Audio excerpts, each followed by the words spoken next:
You don't want something that's holding you back by the neck because you're trying to now walk that home with that rope tied around your neck.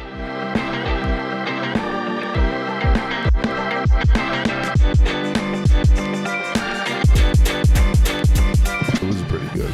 Welcome back. Real Talk Real Estate. My name's Scott Warner, EXP broker. Oh, wait, no. Capstone team brokered by EXP. Did you buy EXP? I did. I bought EXP in the night.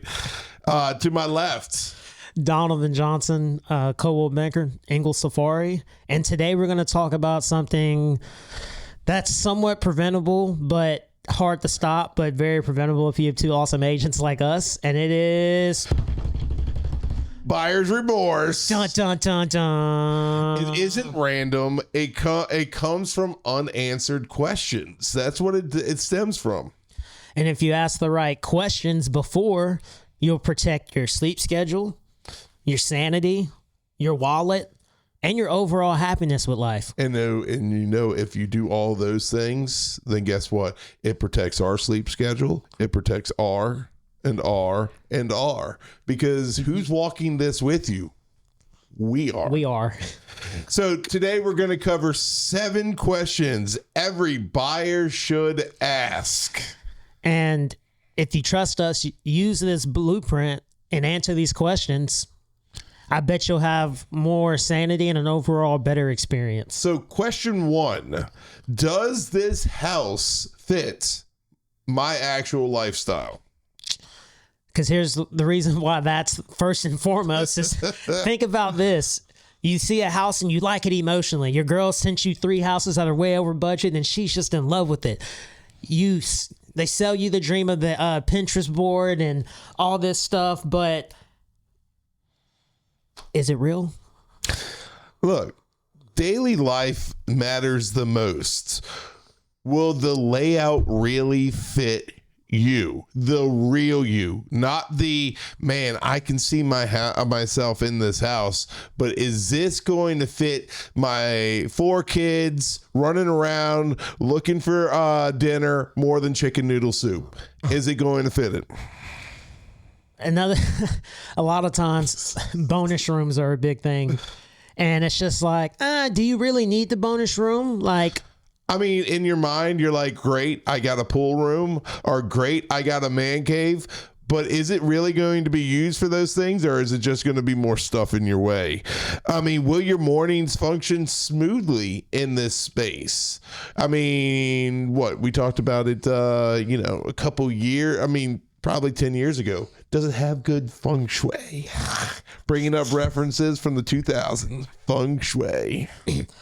And another thing is that lifestyle alignment prevents unhappiness and dissatisfaction. Look, a beautiful home that fights with your routine is just a burden. Why be locked into one of your biggest purchases that you're going to dread to walk in every day? That's a bad lifestyle.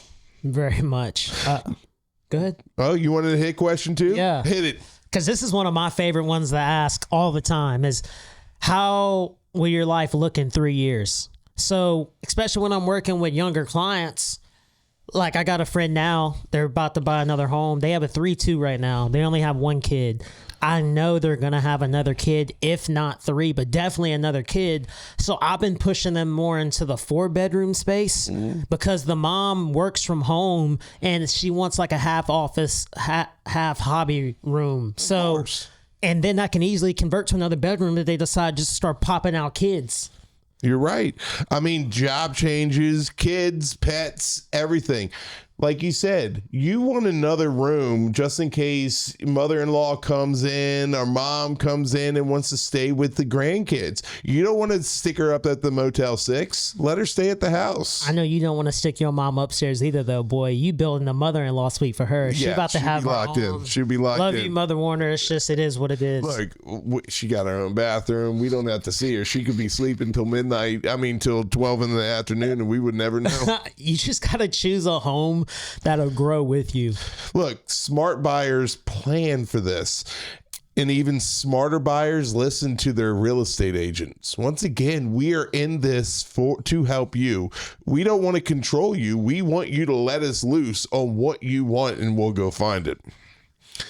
Question number 3. Can I afford the true monthly cost? And I like to, hit on the word true, because a lot of people don't think of other things when they're racking their brain and saying, I could be in this house. But then when the underwriter's like, sorry, sir, you can't be in this house because you don't make enough money, you are thinking about a certain amount. But there is more than just the PMI. I mean, you have principal, you have insurance, you have taxes, you have a lot of things. Does that house fit your actual monthly budget? Right. And just to add a couple more things to that list, just speaking of like true upkeep costs, Scott just hit on a lot of things like the taxes, HOAs and stuff like that. But you got to think about like yard care, utilities. You might as well, I would budget almost if not $500 a month for all your utilities and stuff like that, depending on what you have, the size of the home. I mean, there's just, and yard care, I know right now, I mean, I cut some yards on the side, and even a smaller yard, I'm able to get like $60-$70, if not more, depending on what they want done. So those costs add up if you don't get on the front end and say, maybe worth me buying a mower right now. I mean, one more thing that I wanted to hit on is insurance, especially right now in Louisiana and everywhere in the Gulf. You are hit with insurance costs that seem like they're a freaking lead weight, bringing you all the way down to the Gulf, the bottom of the Gulf. The thing is, the Gulf of America, the Gulf of America. The Gulf of whatever you want it to be. The thing is, you have to be mentally ready for these things, especially like taxes and insurance. Your home payment should not stretch you thin, because if your home payment stretches you thin, you're thin everywhere else, and you're hurting and you're tweaking. You don't want to be tweaking in this. Yeah, because, man, and comfortability really does equate to just an overall happier situation. Things get tight and life happens. You can't control that, but on the front end, you can get all the information you need for estimates. Go ahead. I mean, another thing, if things get tight, you have your wife, you have everything. If things get tight, are you really taxing your marriage in the ways that it should be? Wow. Yeah. I mean, let's think about it outside of just money. If things are tight, your mind is going towards that. And are you neglecting your marriage, your kids, your everything else? Set yourself up to be financially stable, and you'll be looking better.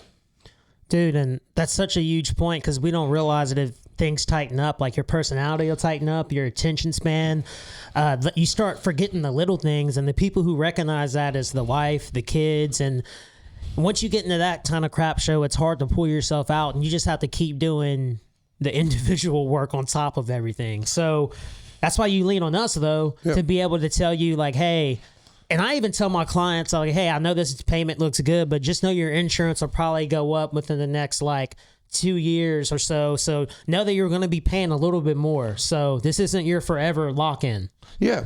I mean, question 4, does the neighborhood, we talked about that last time, does the neighborhood match my values and expectation? The house may be perfect, but once again, does the neighborhood fit who you are? Right. And see, me personally, I've been blessed with great neighbors. So that's something I'm always looking for nowadays. I was also the guy that would be like trying to cook a cake and run out and need one more egg. Oh, I'm knocking on the door. Hello. I mean, and those are great neighbors. Noise, parking, everything else in these neighborhoods that you live in just have to be to your satisfaction. Not saying bad or good, but does it fit you? And I feel like with neighborhoods, there's a pride in the ownership. I'm proud to be here, and I would, even if I'm not the most social butterfly, I would want everybody to care about taking care of their crap. It just feels good. I feel like a lot of the times, the physical and the mental are interchangeable. So man, if the neighborhood's all scroungily and dirty and rough, I can only imagine what the households feel like. But if you can at least give the appearance of looking good, and it gets you in the door. I mean, we talked about it last time. You also have to talk about those people that are in the neighborhood that you're going to be living with. Are they on Facebook every 2 seconds trying to start beef? I don't want to be a part of that. And I just purchased a $400,000 house there. It puts you in a bad neighborhood. Absolutely. So one way to just stop the buyer's remorse on that is just like we said the last episode, do your own little research and maybe drive the house in the morning time around that lunch area and then in the evening time when things are winding down. Why don't you hit us with question 5? What repairs or surprises could derail? Well, I mean, why is that? I mean, here's the thing. No house is perfect. You got AC, plumbing. The roof's a really, really big one, especially in Southwest Louisiana. Yeah. But electrical's a thing because you see this knob and tube. Sometimes that brings up a lot of just red flags. So I mean, once again, we were talking about insurance. Guess what? 4-point inspections are happening nowadays for insurance. And what that is, it's looking at the electrical, the plumbing, the HVAC, and the roof. And if your stuff is not within the age range that they deem reliable, then insurance is like, nah, I'm not going to deal with you. These are costs that are hitting us hard nowadays. And I mean, look, they could hurt, but are they really? I wouldn't call them deal breakers necessarily, but they're budget items. And like after dealing with investors, you can almost tell how much your roof's going to cost by looking at it. That's why I say get an inspection, because buyers regret what they don't know. If you have an inspector, a quality inspector going in that house, they're going to point things out because that is what they learned to do. They're going to let you know about these things. And then guess what? You have a whole booklet of, hey, these things are going wrong. These things are looking like this. And you might as well have that knowledge beforehand. Right. And the good agents will prep you before inspection on the buyer side. And even on the listing side, I mean, when you go do our listing appointment,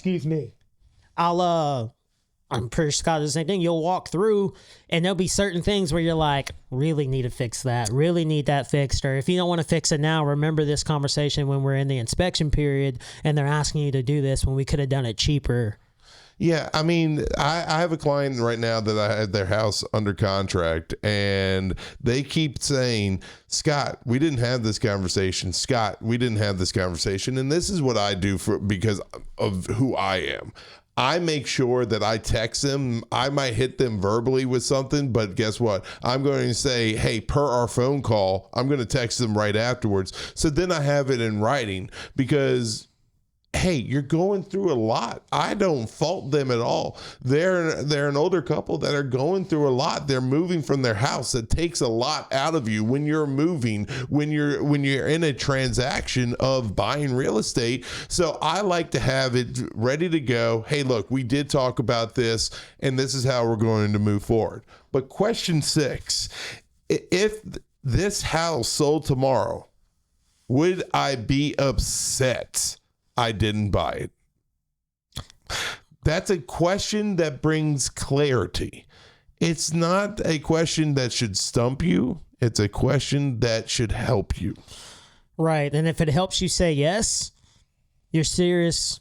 And hey, this may be something that we really need to jump on. Yeah. And if it's saying no, guess what? Maybe it's a force. Maybe it's your time to say, hey, look, let's look at some other ones. And forced always equals divorces. I'm playing. Forced equals remorse. Hey, it did actually rhyme. I like how you did it there. But yeah, like you said, force might mean divorce, but no, truthfully, it does mean remorse. Choose the house that pulls you forward, but not holding you back. I mean, when you buy a house, the analogy that I got in my head is you want something to lead you forward. You don't want something that's holding you back by the neck backwards, because you're trying to now walk that home with that rope tied around your neck. It's just going to get tighter and tighter.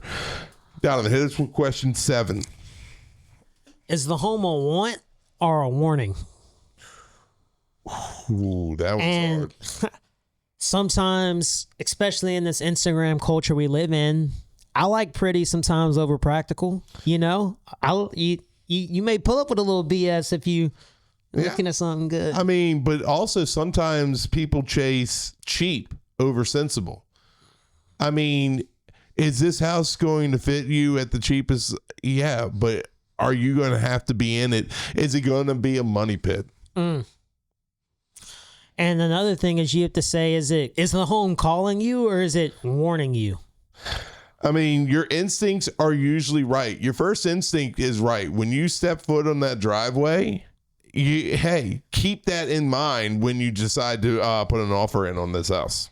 And here's the thing about your gut instincts. Like, if the house don't feel right day one, I would hate to see you day 100 on an interview. You may be cussing me out saying it's my fault when it was your wife's. Yeah, but the thing is, you trust us to go ahead and get that house for you, but listen to us. If you trust us enough to get the house for you and negotiate on your behalf, trust us enough to say, hey, look, you might want to look into this.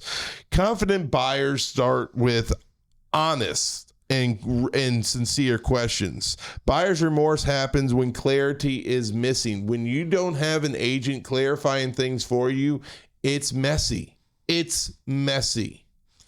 So you can ask yourself these 7 questions and reduce your remorse, hopefully by at least 90%. Yeah, buying a home is too big to gamble on it.